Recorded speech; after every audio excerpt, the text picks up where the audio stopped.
Hello എല്ലാവരും എന്താ പരിപാടി?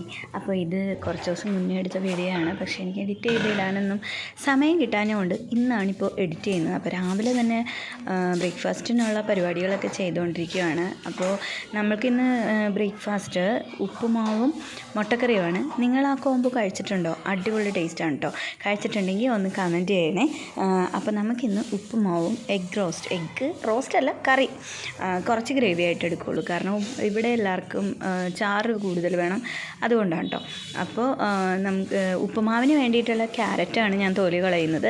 ക്യാരറ്റ് ഗ്രേറ്റ് ചെയ്തിട്ടിട്ട് കുറച്ച് തേങ്ങയും കൂടി ഇട്ട് ഉപ്പുമാവ് അടിപൊളി ടേസ്റ്റാണ് കഴിക്കാൻ.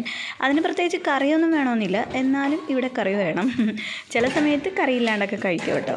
അപ്പോൾ അതാണ് ഇന്നത്തെ ബ്രേക്ക്ഫാസ്റ്റ്. അപ്പോൾ അതിനിടയ്ക്ക് ചോറൊക്കെ ഞാൻ രാവിലെ കുക്കറിൽ ഇട്ട് അതെല്ലാം ആയിട്ടിരിക്കുകയാണ്. അപ്പോൾ ഈ കുക്കറിൽ എന്താണെന്ന് വെച്ചാൽ മുട്ടയാണ് കേട്ടോ.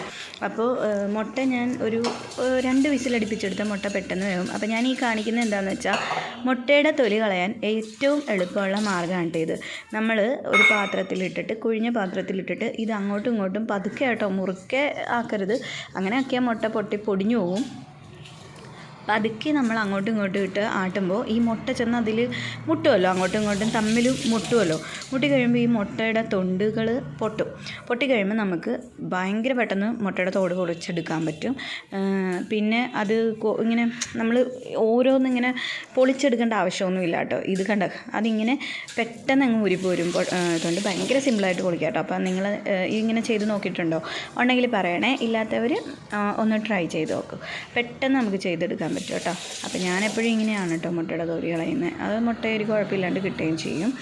അപ്പോൾ ഞാൻ ഇന്ന് ഉണ്ടാക്കാൻ പോകുന്ന മുട്ടക്കറി, ഞാനിതൊരു എന്താ പറയുക, ഒരു ഹോട്ടലിൽ നിന്ന് കഴിച്ചതാണ് ഒരു പ്രാവശ്യം. അപ്പോൾ എനിക്കതിൻ്റെ ടേസ്റ്റ് ഭയങ്കരമായിട്ട് ഇഷ്ടപ്പെട്ടു. ആലപ്പുഴയിലൊരു ഹോട്ടലിൽ നിന്നാണ് കേട്ടോ കഴിച്ചത്. അപ്പോൾ ആ മുട്ടയുടെ അതിൻ്റെ പ്രത്യേകത എന്താണെന്ന് ചോദിച്ചാൽ അതിലെ സവാളയൊക്കെ നല്ല വെന്ത് നല്ല അലിഞ്ഞിരിക്കും. സാധാരണ നമ്മൾ സവാള വാടിയ ഒരു സവാള അല്ല കിട്ടുന്നത്. ഭയങ്കര ഇങ്ങനെ നമ്മൾ കഴിക്കുമ്പോൾ അതിങ്ങനെ അലിഞ്ഞു പോകുന്ന രീതിയിലുള്ള സവാളയാണ് കേട്ടോ കിട്ടുന്നത്. അപ്പോൾ എനിക്കറിയില്ലായിരുന്നു അതെന്താണ് അവർ ചെയ്യുന്നതെന്ന്. പിന്നീടാണ് എനിക്ക് ഒരു ദിവസം ആ ഹോട്ടലിൽ ജോലി ചെയ്യുന്ന നമുക്ക് പരിചയമുള്ള ഒരു ചേച്ചിയാണ് പറഞ്ഞത് ആ സംഭവം അവരിങ്ങനെയാണ് ചെയ്യുന്നതെന്ന്. എന്നാൽ പിന്നെ അതൊന്ന് ഉണ്ടാക്കി നോക്കണമല്ലോ എന്ന് എനിക്ക് തോന്നി. അപ്പം ഞാൻ ഇടയ്ക്കിടയ്ക്ക് ഇങ്ങനെ ഉണ്ടാക്കാറുണ്ട്. അപ്പോൾ അതിനുള്ള സവാള നമ്മൾ നീളത്തിലാണ് കേട്ടോ അരിഞ്ഞെടുക്കുന്നത്.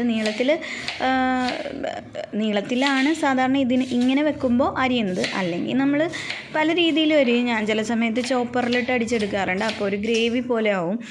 ഇന്നിപ്പോൾ നീളത്തിലാണ് അരിയുന്നത്. എന്നിട്ട് ഞാൻ ആ ചെറിയ കുക്കർ തന്നെയാണ് കേട്ടോ വെച്ചിരിക്കുന്നത്. കാരണം നമുക്ക് കുക്കറിൽ വേവിക്കണമല്ലോ.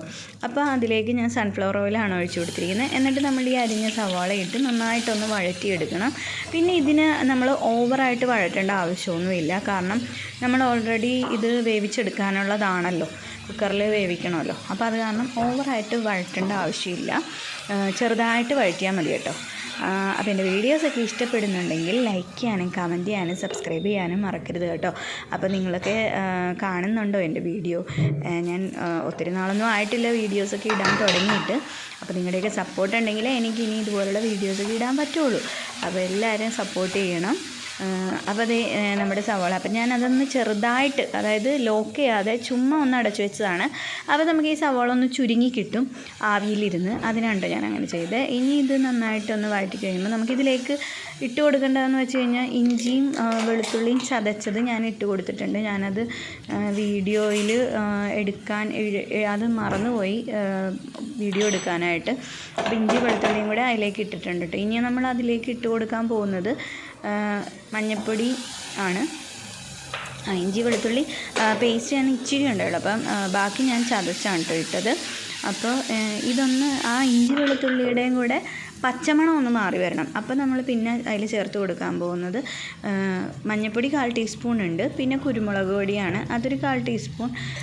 ഇവിടുത്തെ കുഴപ്പമെന്ന് വെച്ച് കഴിഞ്ഞാൽ ഞാൻ ഈ കുരുമുളക് പൊടി ഞാൻ തന്നെ പൊടിച്ചു വെച്ചതാണ്. അത് കാരണം ഭയങ്കര എരിവാണ് ഇതിന്. നമ്മളത് ഇട്ട് കഴിഞ്ഞാൽ വിവരം അറിയും, നല്ല കുത്തലായിരിക്കും. കുറച്ച് ഇടാൻ പറ്റുള്ളൂ. അതുകൊണ്ടാണ് ഇങ്ങനെ കുടഞ്ഞിടുന്നത് കേട്ടോ. പിന്നെ അതിലേക്ക് ഒരു 1/2 ടീസ്പൂൺ ഗരം മസാല. പിന്നെ നമ്മൾ വേറെ പ്രത്യേകിച്ച് പൊടികളായിട്ടൊന്നും അങ്ങനെ ഇട്ട് കൊടുക്കുന്നില്ല, മുളക് പൊടി. അപ്പോൾ ഇത്രയും സാധനമാണ് ഇട്ട് കൊടുക്കുന്നത്. ഞാനിങ്ങനെ ആലോചിച്ച് പറയുന്നതുകൊണ്ടൊന്നും തോന്നരുത്. ഞാൻ പറഞ്ഞില്ലേ, ഞാൻ ഈ വീഡിയോ എടുത്ത് വെച്ചിട്ട് കുറേ ദിവസങ്ങളായി. അപ്പോൾ ഇന്നാണ് എനിക്ക് ഇടാൻ സമയം കിട്ടിയത്, അതുകൊണ്ടാണ് കേട്ടോ. അപ്പോൾ ഒരു 1.5 ടീസ്പൂൺ മുളക് പൊടിയും കൂടെ ഇട്ട് കൊടുത്തിട്ടുണ്ട്. എന്നിട്ട് അതൊന്ന് ഇളക്കി അതിൻ്റെ ആ ഒരു പച്ചമണമൊക്കെ മാറി വരുമ്പോൾ, പിന്നെ ഞാനങ്ങനെ അധികം മല്ലിപ്പൊടി യൂസ് ചെയ്യാറില്ല കറികളിൽ. എന്താണെന്ന് എനിക്കറിയില്ല, ഞാൻ അധികം യൂസ് ചെയ്യാറില്ല. അപ്പം മല്ലിപ്പൊടി ഇടേണ്ടവർക്ക് ഇടാം, അപ്പോൾ കുറച്ചുകൂടെ ഒരു ഗ്രേവി കിട്ടും കേട്ടോ. അപ്പോൾ ഇതൊന്ന് പച്ചമണം മാറുന്നവരെ ഒന്ന് വഴറ്റിയെടുക്കണം. എന്നിട്ട് അതിൻ്റെ പച്ചമണമൊക്കെ ഒന്ന് മാറി വരുമ്പോൾ അതിലേക്ക് വെള്ളം ഒഴിച്ച് കൊടുക്കണം. വെള്ളം ഒഴിച്ചിട്ടാണ് നമ്മൾ അടച്ച് വെച്ച് വിസിലടിപ്പിച്ചെടുക്കേണ്ടത് കേട്ടോ. ഒരു 2 വിസിൽ 3 വിസിൽ മതിയാവും. അപ്പോഴേക്കും നമ്മൾ ഈ ഉദ്ദേശിച്ച രീതിയിൽ പിന്നെ ആയി കിട്ടും കേട്ടോ. പിന്നെ ഞാനൊരു കാര്യം പറയാൻ വിട്ടുമായിരുന്നു. നമ്മൾ ഈ സവോള വഴറ്റുന്ന ടൈമുണ്ടല്ലോ, ആ ടൈമിൽ ഒരു 1/4 ടീസ്പൂൺ പഞ്ചസാര ചേർത്ത് കൊടുത്താൽ നല്ല ടേസ്റ്റ് ആയിരിക്കും കേട്ടോ ഗ്രേവിക്ക്. അപ്പോൾ ദേ നമ്മുടെ സവോളയൊക്കെ വഴറ്റിയിട്ടുണ്ട്, നന്നായിട്ട് വഴറ്റി വന്നിട്ടുണ്ട്. അതിലേക്ക് കുറച്ച് വെള്ളം കൂടെ ഒഴിച്ചു കൊടുക്കണം. എന്നിട്ട് കുറച്ച് വെള്ളം ഇത്രയും പോരാ, കുറച്ചും കൂടെ ഒഴിച്ചു കൊടുക്കണം. എന്നിട്ട് വേണം നമുക്ക് അടച്ച് വെച്ച് വേവിക്കാനായിട്ട്. അപ്പോൾ ഈ പഞ്ചസാര ഒരു 1/4 ടീസ്പൂൺ ചേർക്കണ കൊണ്ടുള്ള ഗുണമെന്ന് വെച്ച് കഴിഞ്ഞാൽ സവാള പെട്ടെന്ന് വാടി കിട്ടുകയും ചെയ്യും. പിന്നെ ഒരു ടേസ്റ്റ് ഉണ്ടാവും. അതൊരു എന്താ പറയണേ, നമ്മുടെ ഒരു സീക്രട്ട് ടേസ്റ്റാണ്, അതും കിട്ടും. അപ്പം അങ്ങനെ ഒന്ന് ചെയ്ത് നോക്കൂ കേട്ടോ, ചെയ്യാത്തവരുണ്ടെങ്കിൽ. അപ്പോൾ ഇതേ ഉപ്പ് ഇട്ട് കൊടുത്തിട്ടുണ്ട്. ഇനിയിപ്പോൾ നമുക്ക് അടച്ചു വെക്കാം. അടച്ചു വെച്ചിട്ട് ഒരു 2-3 വിസിൽ അടുപ്പിച്ചെടുക്കാം കേട്ടോ. അപ്പോഴത്തേക്കും നമ്മുടെ ഈ ഗ്രേവി റെഡിയാവും. പിന്നെ നമുക്കതിലേക്ക് മുട്ടയിട്ട് കൊടുത്താൽ മതി. അപ്പോൾ ഇനി നമുക്കത് അടച്ചു വെച്ചിട്ട് ഒന്ന് വിസിലടിപ്പിച്ചെടുക്കാം. പിന്നെ നിങ്ങൾ ഇതുപോലെ ഉപ്പുമാവിൻ്റെ കൂടെ എന്തെങ്കിലും കറികളൊക്കെ കഴിക്കാറുണ്ടോ? ഞങ്ങൾ ഉപ്പുമാവിൻ്റെ കൂടെ കടലക്കറി, മുട്ടക്കറി, പിന്നെ പഴം ഞാനും മോനും മാത്രമേ കഴിക്കുകയുള്ളൂ. അങ്ങനെയൊക്കെ ചെയ്യാറുണ്ട് കേട്ടോ. നിങ്ങൾ എന്താണ് ഉപ്പുമാവിൻ്റെ കൂടെ കഴിക്കണതെന്നൊന്ന് പറയണേ. അപ്പോൾ അതേ നമ്മുടെ ഗ്രേവി റെഡി ആയിട്ടുണ്ട് കേട്ടോ. അതെ, നമ്മൾ കാണുമ്പോൾ ഇങ്ങനെ സവാള കിടക്കുന്നതായിട്ടൊക്കെ തോന്നുമെങ്കിലും നമ്മളിത് കഴിക്കാൻ നേരത്ത് ഈ സവാള ഇങ്ങനെ അലിഞ്ഞു പോകും കേട്ടോ നമ്മൾ കുഴക്കുമ്പോൾ. അപ്പോൾ നല്ല ടേസ്റ്റാണ് കേട്ടോ അത് കഴിക്കാനായിട്ട്. അപ്പോൾ അതേ നമുക്ക് അതിലേക്ക് മുട്ടയിട്ട് കൊടുക്കാം. മുട്ടയിട്ട് കൊടുത്ത് ഒന്ന് തിളച്ച് ആ ചാറൊന്ന് ചെറുതായിട്ടൊന്ന് കുറുകി വരുമ്പോൾ നമുക്കിത് ഓഫ് ചെയ്യാം. അപ്പോൾ നമ്മുടെ ഗ്രേവി മുട്ടക്കറി ഇത്രയേ ഉള്ളൂ. ശരിക്കും പറഞ്ഞാൽ ഭയങ്കര സിമ്പിളായിട്ട് ഉണ്ടാക്കാൻ പറ്റുന്ന ഒരു മുട്ടക്കറിയാണ്. കാരണം കുറേ നേരമായിട്ട് നമ്മൾ സവാളയൊക്കെ വഴറ്റി അതിൻ്റെ ഗ്രേവിയൊക്കെ ഉണ്ടാക്കി അങ്ങനെയുള്ള സമയമൊന്നും നമുക്ക് ഒരുപാട് അങ്ങ് പോകുന്നില്ല, നമ്മൾ കുക്കറിൽ തന്നെ ചെയ്തെടുക്കണതുകൊണ്ട്. അപ്പോൾ ഇത്രയേ ഉള്ളൂ ഈ കറി, പക്ഷേ നല്ല ടേസ്റ്റുമാണ്.